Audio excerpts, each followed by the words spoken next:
시간 각 심령 가운데 회복의 영을 다하시고 세상 무거운 짐들 다 내려놓고 다시 한 번 더 주님께만 집중하는 저희들 되게 도와주시옵소서. 이 예배를 통하여 죽은 자가 살아나며 병든 자가 치유되어지고 낙심한 자가 일어나며 손을 오므렸던 자가 손을 펼 수 있는 저희들 되게 도와주시옵소서. 온전히 다시 한 번 더 주님의 음성 들음으로 말미암아 우리 영혼이 생명 양식으로 힘을 얻게 하시고 우리 성도들 어느 곳에 있든지 이곳을 사모할 수 있는 저들 되게 도와주시옵소서. 이 시간 찬양으로 주님 앞에 나아갑니다. 닫혔던 우리의 마음이 활짝 열려 이 시간 온전히 주님과 하나 되어지는 복된 시간 되게 하시고 온전히 주님께만 영광 돌려지는 살아있는 예배되게 도와주시옵소서. 모든 영광 주님께 올려드리며 이 모든 말씀 예수님의 이름으로 기도드립니다. 아멘.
기도해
주님의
말씀하시니 생사세 분명해 우리 자유 얻었네 할렐루야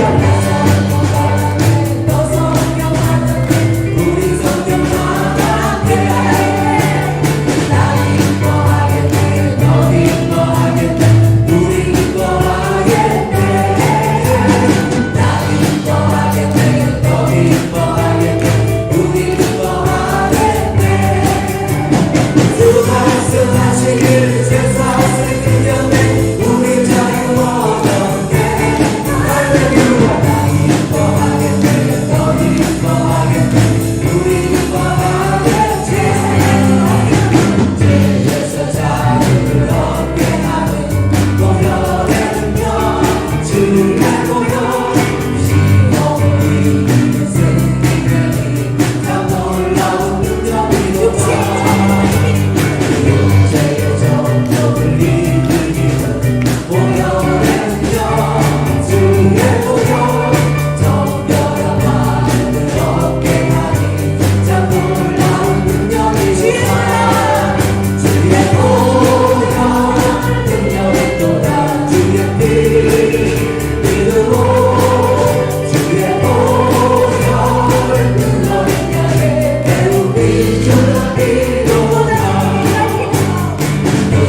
감사하신 하나님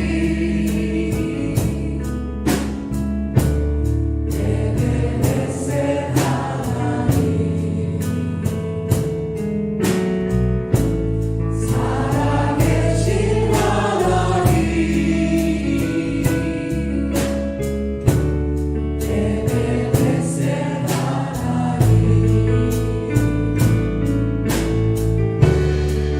여기까지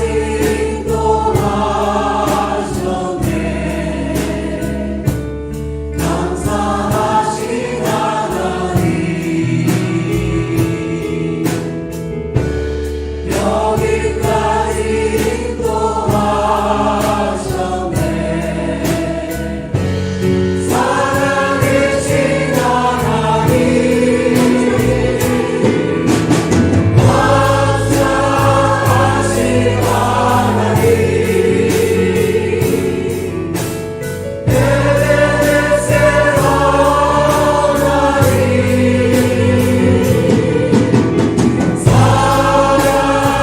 살아계신 하나님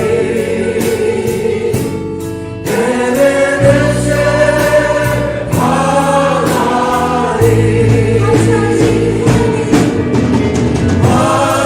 하나님 감사하신 하나님 에베네셀 하나님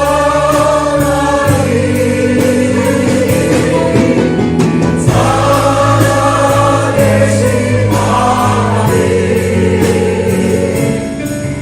에베네셀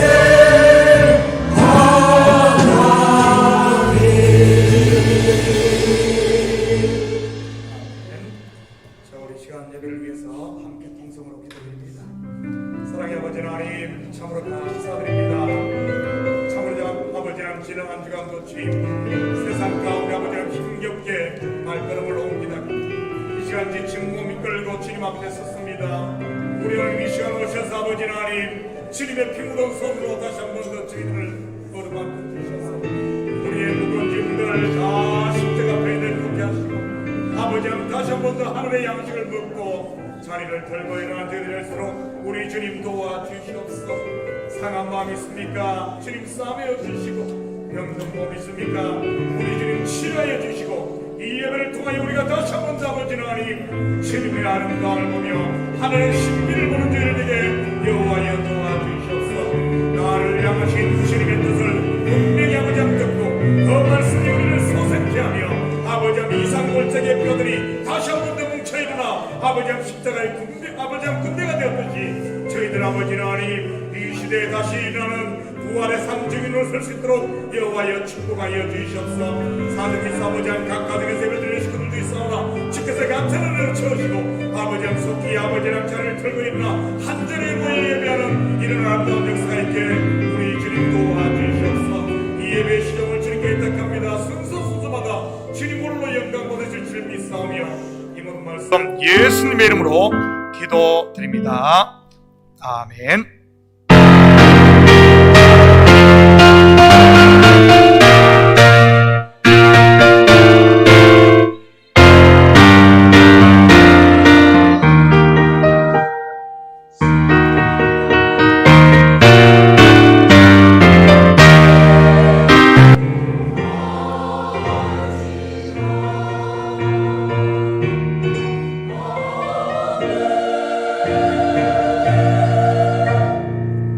같이 사도신경하심으로 신앙 고백드립니다. 전능하사 천지를 만드신 하나님 아버지를 내가 믿사오며 그 외아들 우리 주 예수 그리스도를 믿사오니 이런 성령으로 잉태하사 동정녀 마리아에게 나시고 본디오 빌라도에게 고난을 받으사 십자가에 못 박혀 죽으시고 장사한 지 사흘 만에 죽은 자 가운데서 다시 살아나시며 하늘에 오르사 전능하신 하나님 우편에 앉아 계시다가 저리로서 산 자와 죽은 자를 심판하러 오시리라. 성령을 믿사오며 거룩한 공회와 성도가 서로 교통하는 것과 죄를 사하여 주시는 것과 몸이 다시 사는 것과 영원히 사는 것을 믿사옵나이다. 아멘. 다 같이 자리에 앉아 주시기 바랍니다. 먼저 교회 소식 전해드리도록 합니다. 오늘 예배에 오신 여러분들을 예수님의 이름으로 환영합니다. 자, 오늘 점심 식사 후 부장단 모임이 2층 사무실에서 있습니다. 우리 오늘은 식사하고 이렇게 모이도록 합니다. 각 부부장, 예배부장, 우리 오늘 또 최진석 장로님 출타 중이고요. 재정부장 김진목 장로님, 행정부 부장 우리 최원 장로님, 주일학교 부장 유명현 장로님, EM 우리 담당 부장 브라이언 집사님, 행사 및 친교부장 우홍재 집사님, 관리부장 이진호 집사님, 선교부장 우리 이진호 집사님, 나주희 집사님, 우리 부장이면서 내가 부장인지도 모르고 있는 사람이 있어요. 그런 분들 없겠죠. 혹시 그럴까 싶어서 제가 이름을 불러드렸습니다. 우리 식사들 하시고 모여서 올 한 해 또 마무리하고 또 내년을 또 계획할 수 있도록 다 모여주시면 감사하겠습니다. 자, 성례식이 다니엘 특별 새벽 기도회가 11월 7일부터 11일까지 있습니다. 우리 교회에서는 봄철에는 우리 고난주간 특별 새벽 기도회 일주일하고 가을철 다니엘 기도회를 합니다. 예전에 제가 한국에서 교회 섬길 때는 다니엘 특별 새벽 기도회 하면은 21일 동안 3주간 했습니다. 아마 여기서 3주간 하면은 다들 교회를 떠날 것 같아서 제가 일주일만 이렇게 축소해서 하니까 지금부터 기도로 준비해서 꼭 참여할 수 있도록 그렇게 해주시면 고맙겠습니다. 자, 성례식, 성찬식과 세례식이 11월 13일 주일에 있습니다. 우리 세례, 유아세례 및 입교 받으시기를 원하시는 분들은 2층 입구에 있는 세례 문답집을 받아가셔서 준비해 주시고요. 혹시 받으실 분들은 우리 박수진 목사님께 등록을 해 주시고 이렇게 해 주시면 감사하겠습니다. 그리고 문답은 11월 12일 토요일에 하도록 하겠습니다. 아마 어른들 중에서는 세례 받지 않은 분이 별로 없는 것 같고요. 혹시 또 지금까지 안 받고 계신 분이 있다면 신앙 고백만 확실하다면 제가 시험에서는 점수 좀 못 받아도 제가 통과시키도록 하겠습니다. 신앙 고백만 확실하면 됩니다. 우리 EM에도 알려줘가지고 EM에서는 보통 유아세례를 다 받았기 때문에 입교 예식을 할 수 있도록 이렇게 준비해 주시면 감사하겠고요. 계속해서 우리 광고 나가는 것이 추수감사주일 찬양축제 11월 20일에 있습니다. 아직까지 준비하는 팀들은 제가 못 본 것 같은데 아마 머릿속에서는 우리 구역장님들 다 지금 복잡할 겁니다. 혼자 하려고 하지 말고요. 지금 팬데믹으로 인해서 식구들이 많이 쉬고 있는 분들이 많기 때문에 두 목장, 세 목장 이렇게 해가지고 좀 예전에 보이는 막 18팀 이렇게 나오니까 시간이 너무 많이 걸리더라고요. 그렇게 하지 말고 한 10팀 정도로 만들어가지고, 왜냐하면 주일학교 또 EM 이렇게 들어가기 때문에 우리 어른들은 한 7팀이나 8팀 정도 이렇게 만들면 좋겠어요. 그리고 그 대신에 곡을 좀 알찬 걸 해가지고 이렇게 좀 했으면 좋겠습니다. 그래서 이럴 때 우리 또 다른 목장들과 함께 어울려서 이렇게 모여서 또 식사도 하고 준비도 하고 이렇게 하면 재밌잖아요.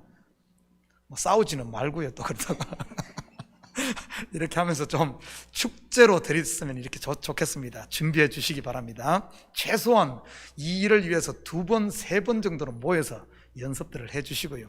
또 이렇게 올해 한 해도 다 이렇게 지나가는데 이렇게 또 단합되어 이렇게 준비를 했으면 좋겠습니다. 자, 그리고 2주의 정교인 성경 읽기는 사도행전 11장부터 로마서 7장까지입니다. 혹시 다른 광고 있습니까? 자, 다른 광고 없으면 우리를 대표해서 우리 박성기 장로님 대표해서 기도 올리시겠습니다.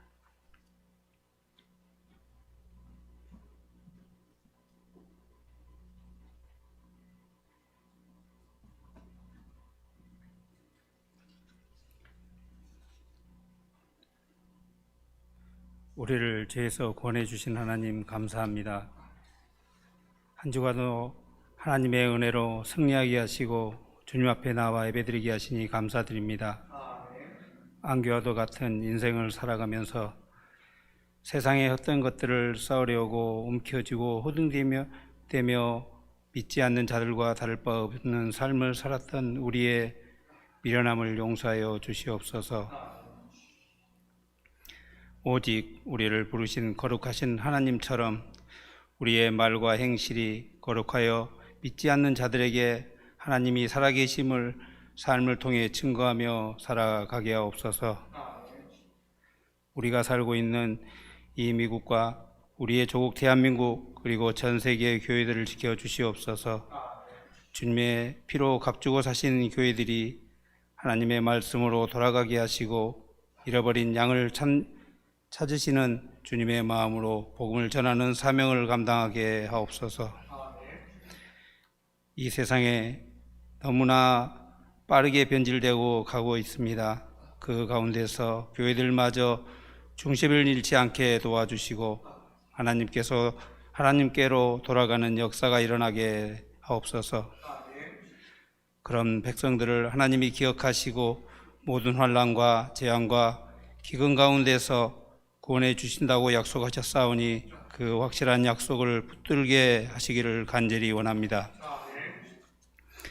우리 참교회를 사랑하시는 하나님, 우리 교회가 하나님의 말씀에 깊이 뿌리를 내리고 어떤 시험과 환난이 와도 결코 흔들리지 않는 견고한 교회가 되기를 원합니다.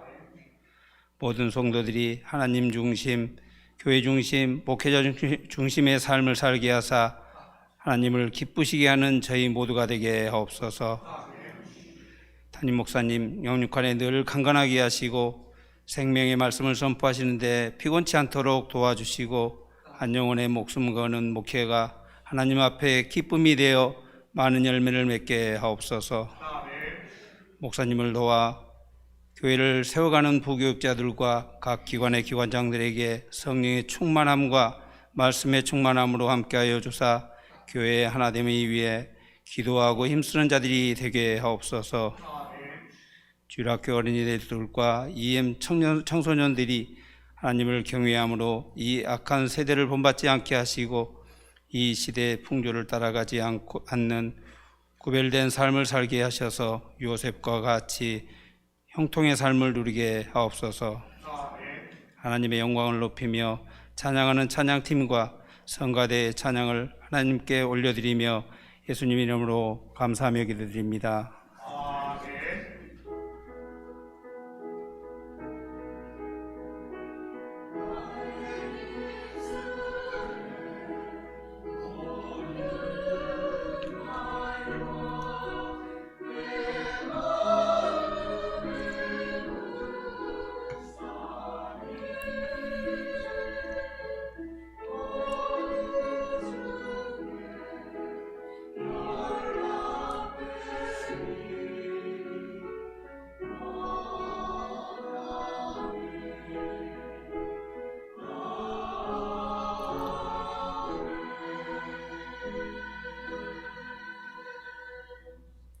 오늘 이 시간 하나님께서 우리에게 주시는 하나님 말씀은 로마서 7장 1절에서 13절까지 말씀입니다. 저와 여러분이 한 절씩 나누어서 교독합니다.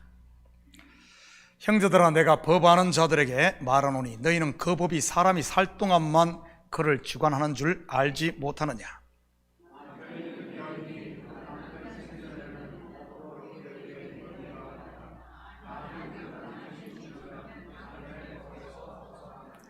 그러므로 만일 그 남편 생전에 다른 남자에게 가면 엄려라. 그러나 만일 남편이 죽으면 그 법에서 자유롭게 되나니 다른 남자에게 갈지라도 엄려가 되지 아니하느니라.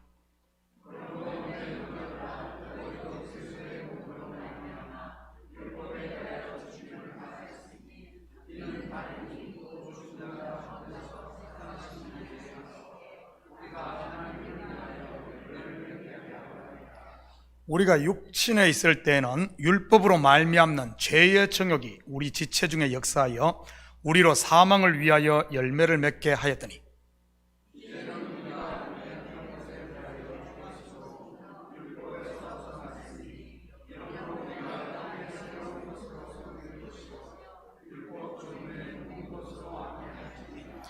그런즉 우리가 무슨 말 하리요? 율법이 죄냐? 그럴 수 없느니라. 율법으로 말미암지 않고는 내가 죄를 알지 못하였으니 곧 율법이 탐내지 말라 하지 아니하였더라면 내가 탐심을 알지 못하였으리라.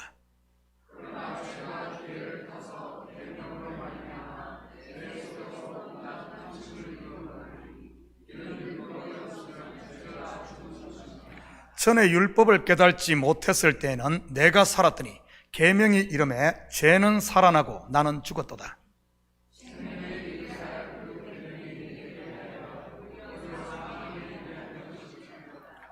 죄가 기회를 타서 계명으로 말미암아 나를 속이고 그것으로 나를 죽였는지라.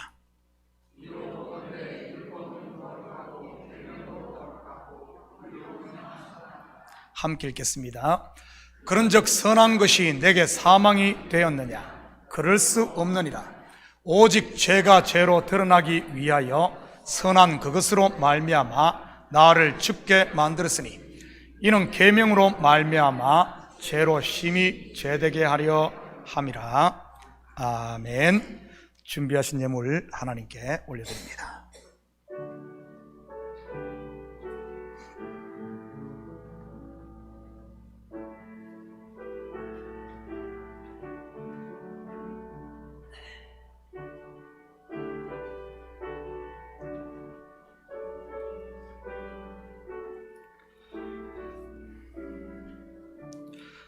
드려진 예물 위에 기도드립니다. 사랑의 아버지 하나님, 참으로 감사드립니다. 지난 한 주간도 주님의 은혜에 감사해. 이 시간 우리의 마음을 담고 정성을 담은 예물을 올리게 하시니 참으로 감사드립니다. 11조로 드립니다. 주일 예물로 드립니다. 선교 예물로 드립니다. 감사 예물로 드립니다. 신방 감사 예물로 드립니다. 아버지 하나님, 우리의 마음을 담고 정성을 담은 예물 하늘 곳간에 온전히 쌓이게 하시고 세상에 소망을 두고 살아가는 것이 아니라 하늘에 소망을 두고 살아가는 우리 성도들 되게 도와주시옵소서. 잠시 잠깐의 어려움이 오히려 우리의 신앙을 더욱 강하게 하고 정금 같은 믿음으로 연단하기 위한 하나님의 세심한 배려인 줄 믿습니다. 불평과 원망보다는 이때를 믿음으로 잘 이기게 하시고 하루하루 알차게 살아가는 저희들 되게 도와주시옵소서. 가정마다 복되게 하시고 이럴 때일수록 가정이 그리스도의 사랑으로 똘똘 뭉쳐 서로 위로하고 끌어주며 품어주는 가정 되게 도우시고 사업처마다 복되게 하시고 아버지 날 무너진 곳이 있다 할지라도 낙심하지 않고 다시 일으키는 7번 넘어져도 8번째 일어나는 믿음의 아버지 하나님 식구들 되게 도와주시옵소서. 특별히 우리 자녀들에겐 지혜와 명철을 7갑절이나 더하사 힘써 믿음의 대장부가 되어져 아버지 하나님 저들 앞에 펼쳐진 날들을 정복하며 그리스도의 이름의 깃발을 꽂는 저들 될 수 있도록 축복하여 주시옵소서. 이 예물이 쓰이는 곳마다 주의 영광 드러나게 하시고 영혼 구령 사업과 선교 사역과 구제 사역에 온전히 쓰일 줄 믿사오며 이 모든 말씀 예수님의 이름으로 기도드립니다. 아멘. 이 시간 우리 찬양대 특송 하나님께 올려드립니다.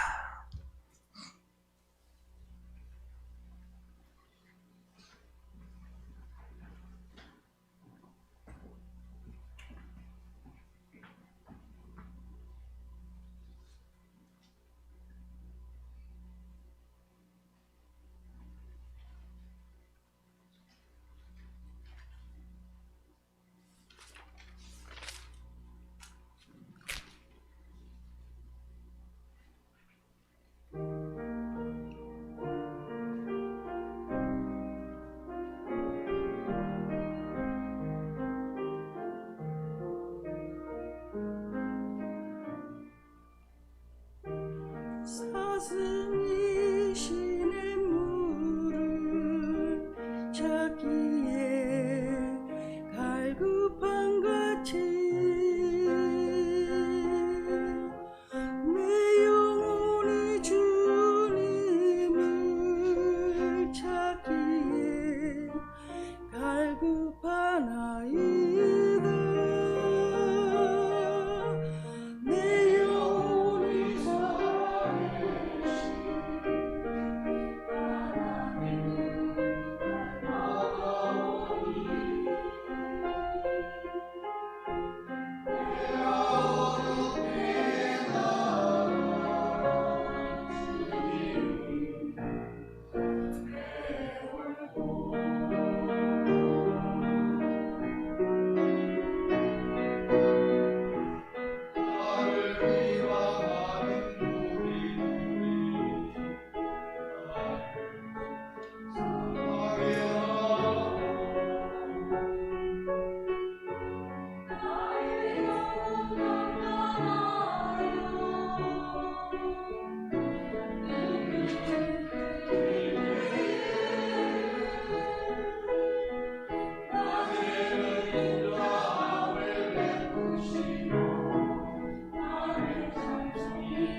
좋은 아침입니다. 올해는 예년보다 가을이 한 20일 정도 빨리 온 것 같습니다. 그래서 그런지 가을을 즐기려는 분들로 인해 주일에 자리가 많이 빕니다. 코로나 팬데믹으로 인해 모일 수 없어 시작된 이 온라인 예배가 자칫 자신의 편리와 안위를 위해 잘못 오용될까 심히 걱정이 되기도 합니다. 왜냐하면 우리의 본성은 자연스럽게 땅의 것을 추구하려고 하니까요. 잠언 기자가 언급했듯이 좀 더 자자, 좀 더 졸자, 좀 더 눕자 하는 것 말이지요. 여러분, 눕는다고 우리 몸이 만족할까요? 제가 목회를 하면서 생긴 소원 하나가 있습니다. 무엇일 것 같습니까? 천만금을 벌어 남부럽지 않게 떵떵거리며 사는 것일까요? 대형 교회를 만들어 어깨에 힘주고 다니는 것일까요? 아니면 모두가 존경하는 슈퍼스타 목사가 되는 것일까요? 아닙니다. 원 없이 한번 푹 자고 싶은 겁니다. 이건 사실이에요. 여러분 중에 그러시는 분이 계실 겁니다. 그러면 목사님, 휴가 내셔서 푹 쉬시면 되잖아요. 저도 그럴 생각입니다. 11월 7일부터 11일까지 다니엘 특별 새벽기도를 하고 한 주간 기도원에 가서 좀 쉬고 올 생각입니다. 아무것도 안 하고 오직 잠자고 기도하고, 기도하다가 잠자고, 또 잠자다가 일어나면 기도하고 말이지. 물론 그렇게 될지는 장담할 수가 없고요. 그러면 소원 성취가 될까요? 글쎄요 입니다. 왜냐하면 제가 이미 해보았거든요. 잠은 자도 만족이 없거든요. 우리 육이 그렇지 않습니까? 하나를 가지면 둘을 가지고 싶고, 둘을 가지면 열을 가지고 싶고 말이지. 그동안 코로나로 인해 삶이 위축되다 보니 제 속에도 이 두려움이란 짐승이 한 마리 자라고 있습니다. 뭔 일을 하려고 하면 겁부터 나니 말이지요. 며칠 전 부교육자 한 분께서 저에게 목사님, 매주 하던 사역자 회의도 했으면 좋겠습니다 하고 하더군요. 코로나 전에는 매주 한 번씩 우리 부교육자들이 사무실에 모여 경건회도 하고 회의를 했었는데 팬데믹이 시작되면서 온라인으로 했습니다. 그러다가 올해 초에는 한 달에 한 번 브렉퍼스트 미팅으로 모이다가 여름철 선교로 바빠지면서 그것도 하지 못하고 있었지. 그런데 다시 모임을 갖자는 소리를 듣자 앞이 캄캄해지면서 아이고 죽었구나 싶거든. 요즘 하루하루도 벅찬데 거기에 또 한 가지를 더 한다는 생각에 말이지. 이것이 어디 저만 그러겠습니까? 여러분도 아마 비슷할 것입니다. 이번에 기도원에 가면 제 속에 있는 두려움이라는 이 짐승부터 먼저 쫓아낼 생각입니다. 죽으면 죽으리라는 이런 각오로 말이지요. 요즘 하나님께서 사역의 장을 자꾸 넓히시는 것이 눈에 보입니다. 제 의지와는 상관없이 뉴욕 실버미션 이사로 부름받지를 않나, 온두라스 선교에 대한 열정을 다시 주시지를 않나, 그동안 소연했던 한국교회에 대한 새로운 마음을 주시지를 않나, 거기다가 내년에는 어쩔 수 없이 노회장까지 맡아야 하니 말이지. 동서남북에서 부르는데 제 마음이 일에 대한 두려움이란 이 짐승에 사로잡혀 있었어요. 이러지도 못하고 저러지도 못하고 발만 동동 구르고 있습니다. 생각나실 때마다 저를 위해 기도해 주시기 바랍니다. 기도 안 할 생각인데 목사님 혼자 죽어봐라 이런 말입니까? 그리고 내년도 우리 교회가 새롭게 되어갈 수 있도록 또 계획도 세워야 되고, 또 잠자는 영혼들도 깨워야 되고, 참 할 일이 태산 같습니다. 자, 우리 옆 사람과 이렇게 한번 다짐하며 한번 인사합니다. 기도하십시다. 힘을 내십시다. 나는 우리 성도들이 기도하시기 바랍니다. 지금은 기도할 때요, 지금은 힘낼 때입니다. 주저앉아서 그냥 넋두리 늘어놓을 때가 아니고 말이지요. 좀 더 자자, 좀 더 졸자, 좀 더 눕자 하면 어떻게 되는지 한번 볼까요? 잠언 24장 33절 34절입니다. 내가 좀 더 자자, 좀 더 졸자, 손을 모으고 좀 더 누워있자 하니 내 빈궁이 강도같이 오며 내 곰핍이 군사같이 이르리라. 속된 말로 하면 폐가 망신한다는 말이요, 마귀의 밥이 된다는 그런 말입니다. 거룩한 하나님의 백성에게 마귀가 침구하자고 쫓아오면 어떻게 되겠습니까? 정신들 바짝 차리시고 게으름의 자리, 자기에게 메인 자리에서 틀고 일어날 수 있기를 축복합니다. 다시 모이기에 힘쓰고, 모이면 기도하고, 기도했으면 팔을 걷어붙이고 봉사하고. 여러분, 입을 왜 죽겠어요? 왜 죽겠어? 입을 열어 전도하고, 지갑도 열어 좀 선교하고 말이지요. 그럴 때 마귀는 한 길로 왔다가도 7길로 도망가는 것입니다. 이것이 축사 곧 귀신을 쫓는 것이 아니고 무엇이겠습니까? 만나면 매만 남 뒷담 하나 까고 불평불만만 늘어놓으면서 이런다고 귀신이 나가겠어요?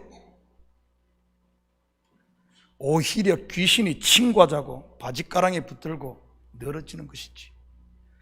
지난 금요일 새벽부터 잠언 강해를 새로 시작했습니다.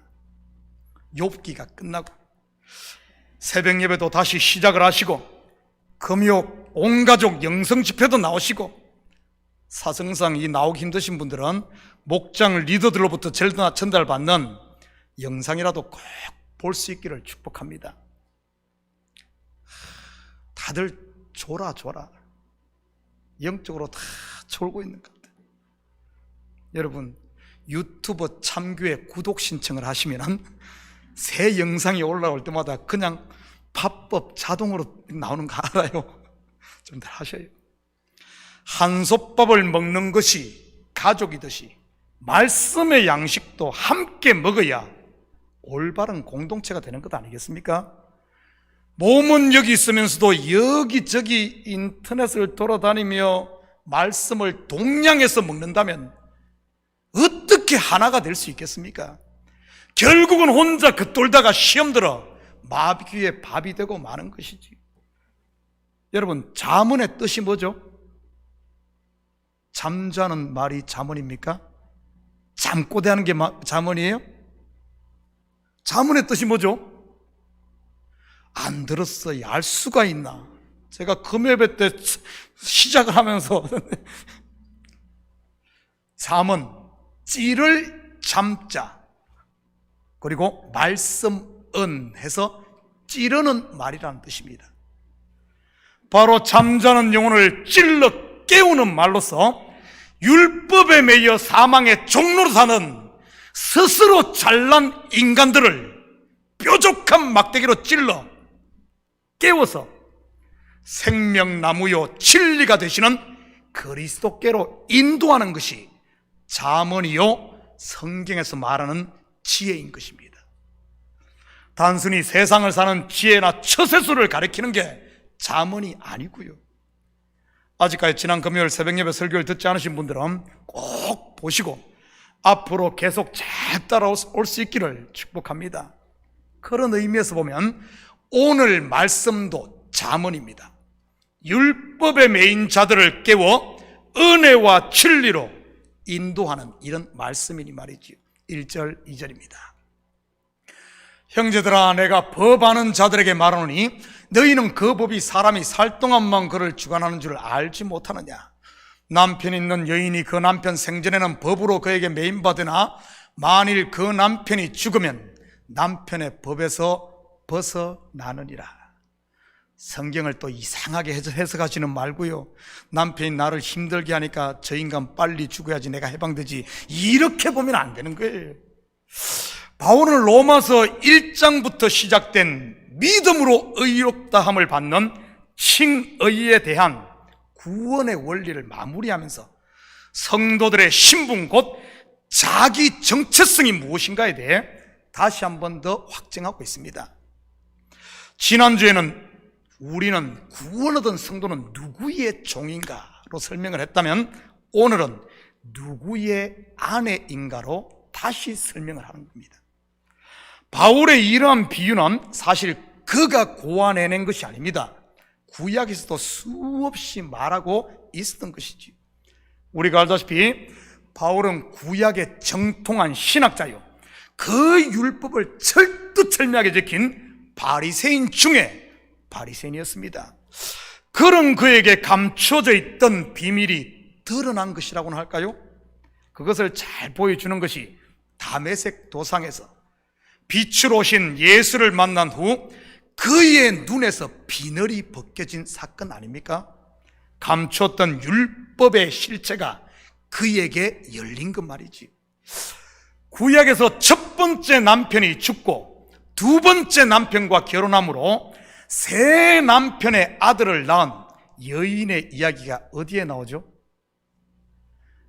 멀리 볼 것도 없이 예수님의 족보에 등장하는 여인들이 전부 이 경우입니다. 누구죠? 다말, 기생 라합, 룻, 바세바, 그리고 한 명 더 나오죠? 마리아입니다. 첫 번째 등장하는 여인이 다말인데 유다의 장남과 결혼했다가 남편이 죽자 그 시동생에게 들어가서 다시 그도 죽자 결국 시아버지와 관계를 합니다. 그리고 시아버지 유다로부터 두 아들을 낳는데 베레스와 세라입니다. 그중 베레스가 예수님의 족보에 이름을 올리고요. 그 다음에 등장하는 여인이 기생 라합입니다. 그는 죄로 말미암아 심판 아래 있던 가나안 땅의 첫성 여리고에 살던 여인이지. 그리고 여호수아가 가나안 땅을 정복할 때 첫 번째 남편과 같았던 여리고가 무너지자, 여리고가 죽자 새 남편인 이스라엘 족속의 이 살몬이란 사람과 결혼을 해서 이 살몬의 아들 보아스를 낳습니다. 보아스의 아내가 되었던 룻도 마찬가지 아닙니까? 그녀의 첫 번째 남편이 누구죠? 엘리멜렉의 아들 기럐입니다. 그가 자식이 없이 죽자 나중에 이 룻이 엘리멜렉 가문의 기업물을 짜인 보아스에게 시집을 가 오벳이라는 아들을 낳습니다. 또한 오벳은 이새를 낳고 이새는 우리가 잘 아는 다윗 왕의 아버지가 되지. 우리아의 아내 바세바도 마찬가지 아닙니까? 첫 번째 남편인 헷사람 우리아가 죽자 새 남편인 다윗과 결혼을 하여 다윗의 아들 솔로몬을 낳고, 사실 마리아 또한 그의 첫 번째 남편인 요셉이 아닌 새 남편인 성령을 통해 잉태를 해 예수를 낳습니다. 다윗의 아내가 된 아비가일도 마찬가지 아닙니까? 그녀의 첫 번째 남편이 누구였죠? 어리석다는 의미의 이름을 가진 나발이었습니다. 그리고 그가 죽자 다윗과 결혼을 했고요. 구약의 이런 사건들 속에 들어있는 실체가 바로 오늘 바울이 비유로 든 율법 남편에게서 해방되어 그리스도라는 진리의 남편과 결혼하는 것입니다. 구약만 그런 것이 아닙니다. 복음서에서 보면 같은 이야기들이 반복되는 것을 보게 됩니다. 가장 대표적인 것이 사마리아 수가성 여인인 것이고요. 그녀는 무려 5 남편과 결혼을 했었고 지금 6번째 남편과 살고 있었지 않습니까? 그런데도 만족하지 못하고 목말라 했던 여인, 그러다가 누구를 만나죠? 우물가에서 그를 찾아온 7번째 남편 예수 그리스도를 만나 다시는 목마르지 않을 생수를 얻게 됩니다. 그러자 바로 물동이를 버려두고 복음 전도자의 길을 가지 않습니까? 사실 이러한 여인들의 실체가 누구겠습니까? 율법에서 해방되어 은혜로 구원받은 저와 여러분이 아니고 누구겠습니까? 확인합니다. 4절입니다. 그러므로 내 형제들아 너희도 그리스도의 몸으로 말미암아 율법에 대하여 죽임을 당하였으니 첫 번째 남편이 죽었다는 뜻이죠. 이는 다른이 곧 죽은 자 가운데서 살아나신 이에게 가서 우리가 하나님을 위하여 열매를 맺게 하려 함이라. 그런데 여기서 주의해 보아야 할 것은 율법이 죽었다고 하지 않고 우리가 그리스도의 몸으로 말미암아 율법에 대하여 죽었다고 말하고 있습니다. 이것은 예수님께서 율법을 죽이거나 폐한 것이 아니라 자기 몸으로 자기가 죽음으로 율법의 요구를 완성했다는 이런 의미입니다. 율법이 드러낸 우리의 죄를 육신을 입고 오신 예수님께서 십자가에 달려 죽으심으로 곧 심판받으심으로 말이지요. 바로 죽음에 대한 값 지불을 통해 말입니다. 예를 들어 10만 불을 빚진 사람이 있는데 스스로 갚을 능력이 없자 누군가 그 빚을 대신 갚아주면 어떻게 될까요? 그 빚이 없어짐으로 돈을 빌려준 사람의 채권, 권리가 없어져 버리지 않습니까? 그것을 율법이라는 남편이 죽었다고 이렇게 비유를 한 것입니다. 빚이 청산되었다는 이런 말이지요. 이것을 성경적인 용어로 대속, 구속, 속죄, 영어로는 redemption이라고 하는 것입니다.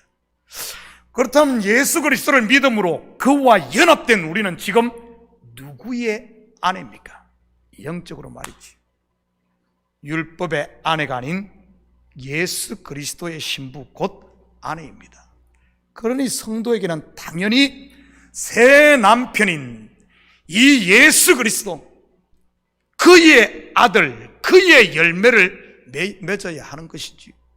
빛의 열매, 은혜와 평강의 그리스도의 열매, 성령의 열매 말입니다. 본절에서 우리가 하나님을 위하여 열매를 맺게 한다고 하니 마치 우리가 무엇을 하나님께 열심히 해서 갖다 바치는 것처럼 비춰지기 쉽습니다. 그런데 그런 의미가 아닙니다. 이 구절을 원어에 가깝게 다시 번역하면 우리가 하나님의 열매를 맺게 한다, 이런 의미입니다. 예를 들어 남편과 아내가 결혼을 해서 아이를 낳으면 아내가 남편을 위하여 아들을 낳아 갖다 바치는 것입니까? 아니면은 둘이 한 몸이 되어 남편의 아들이 아내를 통해 나오는 것입니까? 뭐죠? 후자이지요. 이 여자가 씨바지가 아닌 이상 말입니다. 씨바지 알아요? 씨바지는 낳아다가 갖다 바치잖아요. 그런데 아내는 갖다 바치는 것이 아니라 남편의 열매가 아내를 통해 맺히는 겁니다. 여러분, 하나님의 은혜로 거듭난 성도에게는 반드시 하나님의 열매, 성령의 열매가 맺히는 것입니다. 마치 접붙임 받은 가지가 원줄기에 붙어 있기만 하면 가지 끝에 원줄기의 열매가 맺히듯이 말이지요. 성령의 열매의 가장 큰 특징이 무엇인 줄 아십니까? 바로 우리가 하나님의 자녀인 것을 증거하는 것으로 모든 영광이 그리스도께로 돌아가는 것입니다. 성경에 그러잖아요. 그 열매를 보고 그 나무를 안다. 우리가 열매를 보면은 이 열매를 보면서 이 열매는 하나님 것이네 하며 하나님을 안다는 겁니다. 그렇게 맺히는, 내 열매를 맺는 게 아닙니다. 내가 열매를 맺어서 하나님께 갖다 바치는 것이 아니라 내가 붙어 있기만 하면은 나를 통해 하나님의 열매, 그 열매가 맺힌다는 뜻이지. 다시 말해 모든 포커스가 그리스도께로 향한다는 말입니다. 그리스도의 자녀들은 말이지요. 바로 믿음의 주여 온전케 하시는 주를 바라보게 되는 것이지요. 여러분의 지금 시야가 그리스도께로 향하고 있습니까? 아니면 자기에게 향하고 있습니까? 여러분의 삶의 중심이 그리스도입니까? 아니면 삶의 중심이 나입니까? 5절입니다. 우리가 육신에 있을 때는 율법으로 말미암는 죄의 정욕이 우리 지체 중에 역사하여 우리로 사망을 위하여 열매를 맺게 하였더니 여기서도 사망을 위하여 열매를 맺게 했다고 이렇게 하는데, 이 말이 아닙니다. 여러분 뭐 사망을 위해서 갖다가 사망에 갖다 바쳤어요? 여기서도 어떤가 하면은 원어에 가깝게 번역하면 사망의 열매가 맺혔다, 이런 의미입니다. 성령의 열매가 그리스도에게 포커스를 맞추는 것이라면 사망의 열매는 자기에게 포커스가 맞춰지는 겁니다.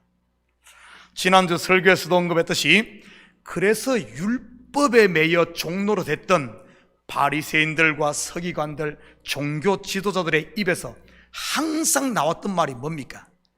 나입니다. 내가 열심히 봉사했고, 내가 헌금했고, 내가 전도했고, 내가 이 교회를 세웠고, 내가 말이지요. 그런데 왜 나를 안 알아줘? 왜 나를 안 알아줘? 내가 다 했는데 왜 나를 안 알아줘? 이러는 겁니다.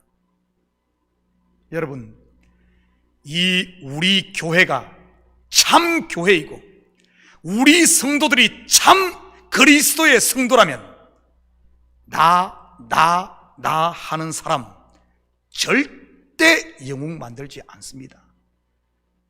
절대 우상으로 떠받들지 않습니다. 당신이 최고입니다. 당신 없으면 이 교회 망합니다. 당신 팔뚝 굽습니다. 그러는 것이 그를 위하는 것일까요? 여러분, 그를 살리는 것이 아니라 죽이는 것입니다. 뒤에서 지옥 가라고 떠미는 것이지. 혹시 이 시대 교회들이 이러고 있지는 않습니까? 목사를 영웅 만들어서 성도들이 뒤에서 지옥으로 밀고, 교회 장로들, 교회 권사들, 교회 잘난 사람들을 당신이 최고야 하면서, 그러면은 뭔 내놓죠? 집사님 최고입니다. 그러면은 호주머니가 막 나오죠, 그치, 이렇게. 그리고 막 죽을 똥 살 똥 모르게 막 그냥 막 하죠. 그게 살리는 줄 압니까? 그게 죽이는 겁니다. 혹시 목사를 지옥으로 떠밀고 교회 장로님, 권사님들을 무정에게로 떠밀고 있지는 않습니까? 그에 비해 거듭난 하나님의 자녀들은요, 어떻게 될까요? 나의 나된 것은 하나님의 은혜로 된 것이라. 구원하심이 보좌에 앉으신 우리 하나님과 어린 양께 있도다. 나는 없고 예수만 있는 줄 믿습니다. 모든 포커스가 예수께로 향하는 것이죠. 그러면 여러분 가운데 이런 질문이 나올 수 있을 겁니다. 그렇다면 율법으로 인해 사망의 열매를 맺는다고 하니 율법이 나쁜 것이고 죄입니까? 여러분, 답이 뭐죠? 율법이 죄예요? 그럴 수 없느니라. 확인합니다. 7절 다 같이 읽습니다. 우리 큰 소리 읽습니다. 시작. 그런즉 우리가 무슨 말 하리요? 율법이 죄냐? 그럴 수 없느니라. 율법으로 말미암지 않고는 내가 죄를 알지 못하였으니, 곧 율법이 탐내지 말라 하지 아니하였더라면 내가 탐심을 알지 못하였으리라. 제가 여러분에게 묻겠습니다. 탐심을 알지 못했다고 내 속에 탐심이 없는 것일까요? 예를 들어 내 속에 암덩어리가 있다고 칠 때 내가 그 사실을 몰랐다고 암이 없는 것입니까? 그렇다면 모른 채 그대로 놔두는 게 선한 것입니까? 아니면은 암이 있으면 확 드러내 그것을 도려내는 것이 옳은 것입니까? 당연히 드러내서 치료를 해야지요. 그것 놔두면 암이 온몸에 퍼져 죽게 되니 말이에요. 율법은 바로 우리의 아담됨, 곧 흙이요 먼지인 인생들의 실체를 드러내기 위해 주신 것입니다.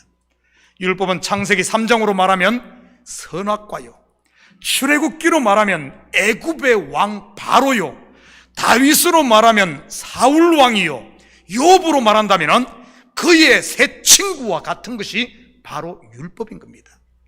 이 율법 아래 곧 이런 것들 아래서 내가 고통받고 있을 때는 분명 이러한 존재들은 대적자요 사탄이요 원수임에 틀림없습니다.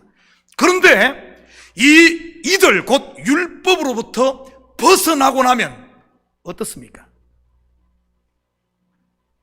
율법이 나를 괴롭힘으로 나를 고발함으로 내가 거기서 벗어나서 은혜 아래 이르게 되면 말이지요, 여러분, 선악과 없이 어떻게 생명과를 먹을 수 있겠으며 애굽의 바로 왕이 없이 어떻게 이스라엘 백성들이 그 종에서 해방될 수 있었겠습니까?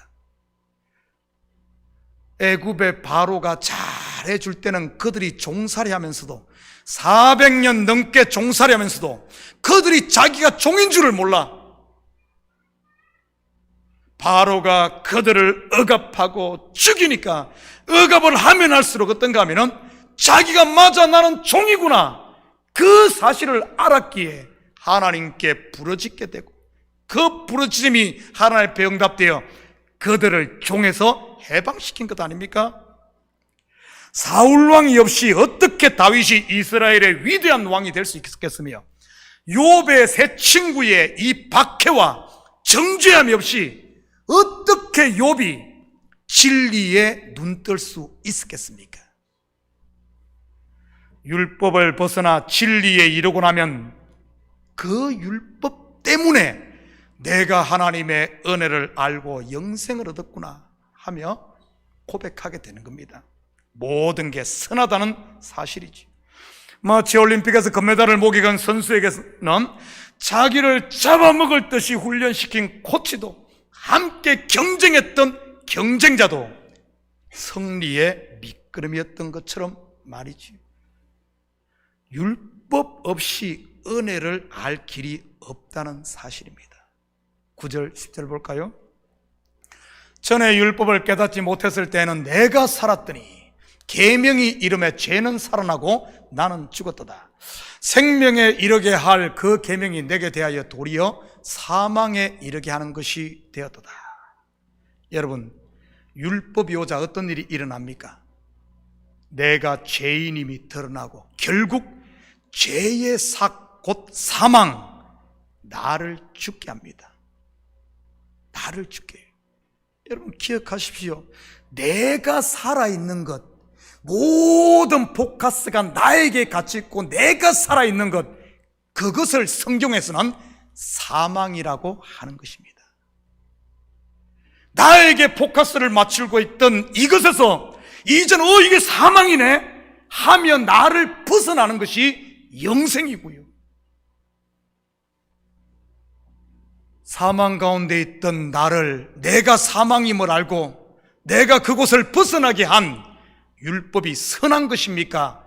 선하지 않은 것입니까? 벗어난 사람에게는 율법은 거룩하고 선한 것입니다. 앞에서 내가 살아있는 것을 무엇이라고 했죠? 그게 사망이라고 했어요. 자기밖에 모르는 것 말이지요. 그것을 다른 말로 여러분 지옥이라고 하는 것입니다. 지옥이 뭐죠? 땅 짓자, 감옥, 가둘옥자잖아요. 땅에 갇히는 것. 그래서 이미지로 그리면은 깊은 땅 속에 갇히는 것을 지옥이라 그러고요. 성경에서는 바닥이 없이 끊임없이 땅 속으로 떨어지는 무저갱, 그걸 지옥이라고 합니다. 그런데 우리가 막연하게 이미지로만 생각하니까 뭐 지하에 마그마가 있고 이러니까 이렇게 생각하는데 그런 이야기가 아니에요. 성경은.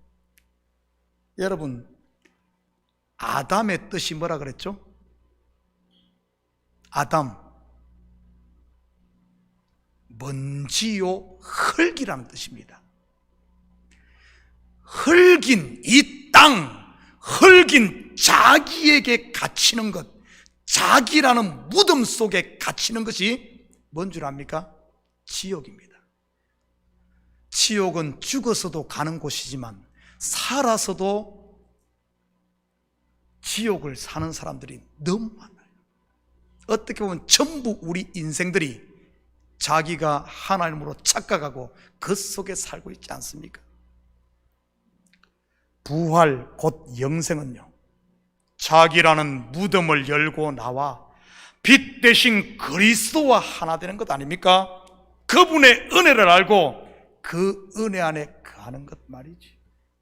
그렇다면 나를 죽여 그리스도와 연합하게 하는, 나를 죽여, 나라는 지옥을 죽여, 나라는 사망을 파괴시켜 거기에 사망에 거하게 있게 놔두지 않고 나를 떠밀어 무덤에서 나와 그리스도께로 인도하는 이 율법이 선한 것입니까? 아닙니까? 너무나 선한 것이지요. 이 사실을 안 사람에게는요, 구원 얻은 성도들에게 선하고 거룩한 것입니다. 왜냐하면 이 율법 때문에 나의 실체를 알고, 그래서 내가 그리스도께로 향했으니까요. 다시 말해, 율법은 나를 그리스도께로 인도하는 가이드였던 것입니다. 성경 용어로는 초등교사, 몽학선생 말이지. 그렇지만 여전히 율법 아래에 매인 사람들에게는요, 여전히 율법 아래 매인 사람들, 율법은 원수요, 악한 것이요, 마치 이스라엘을 압제했던 바로와 같은 것입니다. 왜냐하면 율법은 끊임없이 우리를 죄인으로 폭로시켜 심판하기 때문에 그렇죠.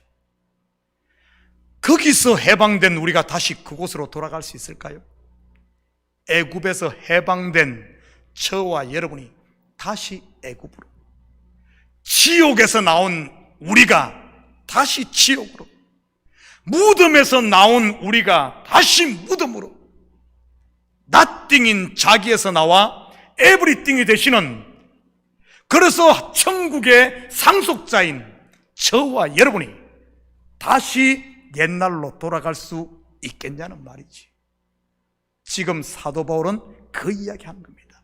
답이 뭐죠? 그럴 수 없느니라. 그럴 수 없느니라. 그렇다면 우리 속에 남아있는 육신의 생각이 자꾸 우리를 옛날로 무덤으로 끌고 가고 지옥으로 끌고 가고 자기에게 자꾸 포커스를 맞추게 하고 자기 감정, 자기 생각, 자기에게 자꾸 이렇게 끌고 가려고 할 때 어떻게 해야 되겠습니까? 멍청하게 눈 허리멍텅하게 끌려가야 되겠어요? Wake up, wake up.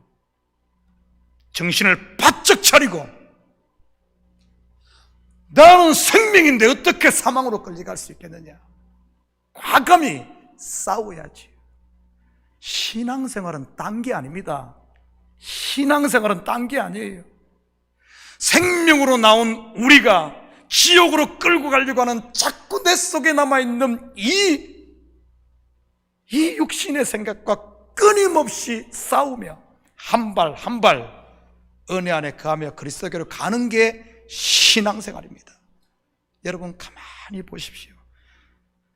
지금 이 시대는 너무 안타깝게도 교회들이 신앙생활이 뭔지를 몰라. 정말 우리가 해야 되는 것이 뭔지를 몰라.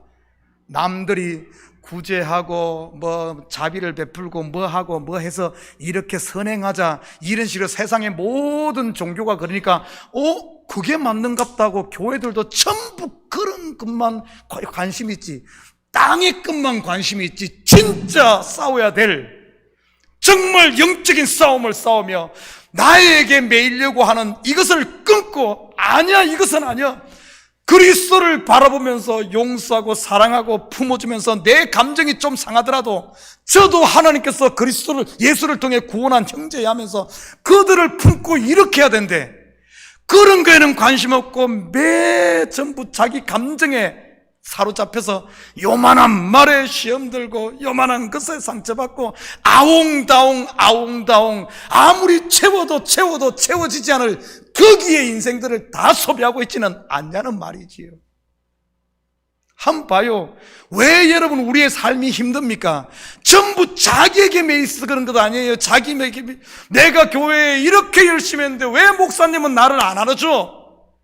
왜 안 알아줘?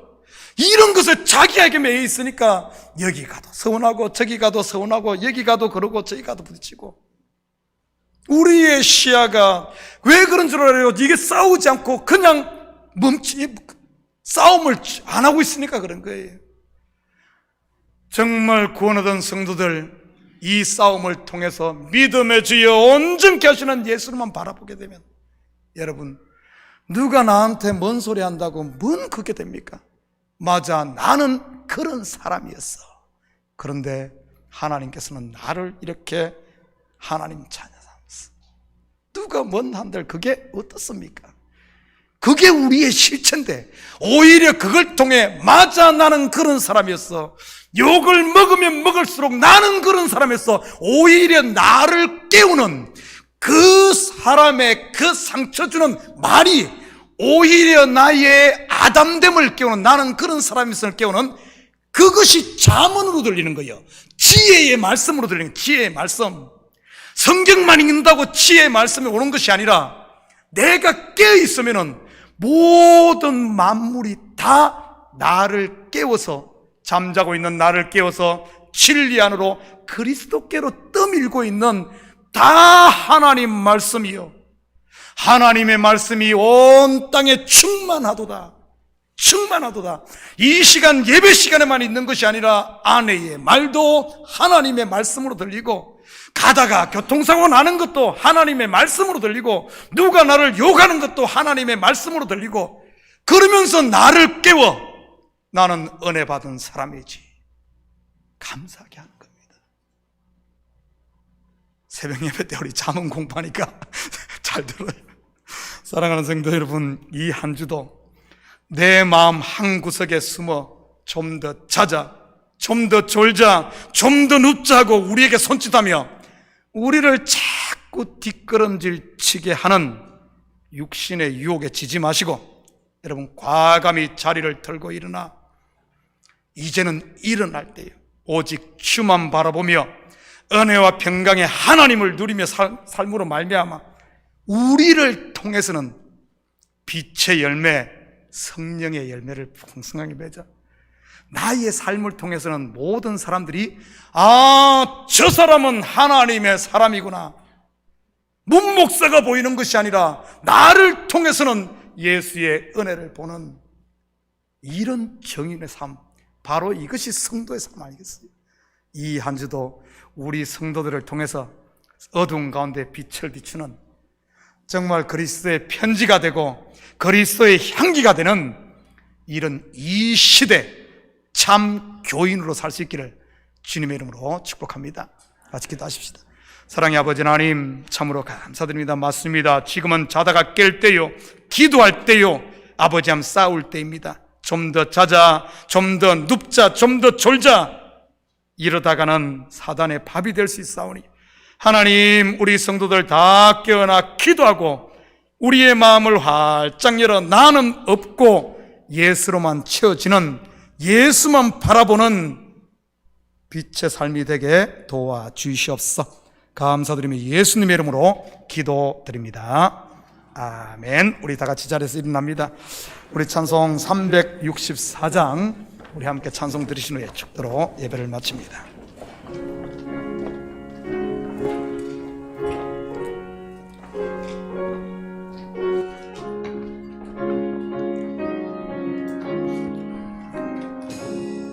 내 기도하는 그 시간, 그때가 가장 즐겁다.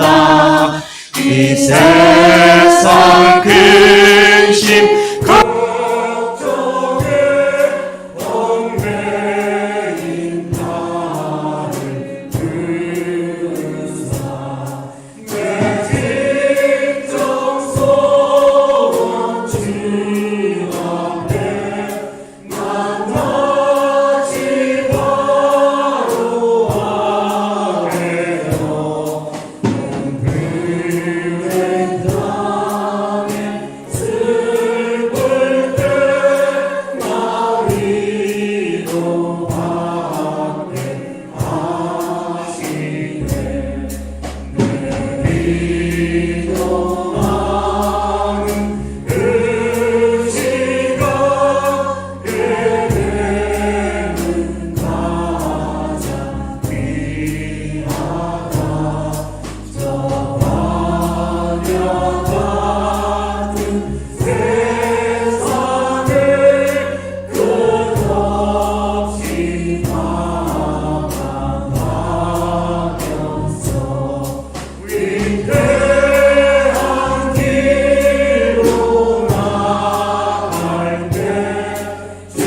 예수 그리스도의 은혜와 하나님 아버지의 무한 하신 사랑하심과 성령님의 감화 감동 충만 역사 위로하심이 좀 더 자자, 좀 더 눕자, 좀 더 졸자 게으름에 젖어 우리의 삶을 그냥 방치하는 것이 아니라 이제는 자다가 깨어나 영적인 싸움을 싸우며 온전히 예수 그리스도를 바라보고 믿음으로 한 발 한 발 전진하며 이제는 우리의 삶이 우리의 모든 전 삶을 통해 사망의 열매가 아닌 그리스도의 열매, 생명의 열매, 은혜의 열매를 맺어 나를 만나는 모든 사람들에게 그리스도의 빛을 비추고 생명을 전하며 살길 원하는 사랑하는 성도들 머리 위에 저들 가정에와 사업 위에 그리고 고국에 두고 온 부모 형제들 머리 위에 이제로부터 영원토록 함께 있을지어다. 아멘.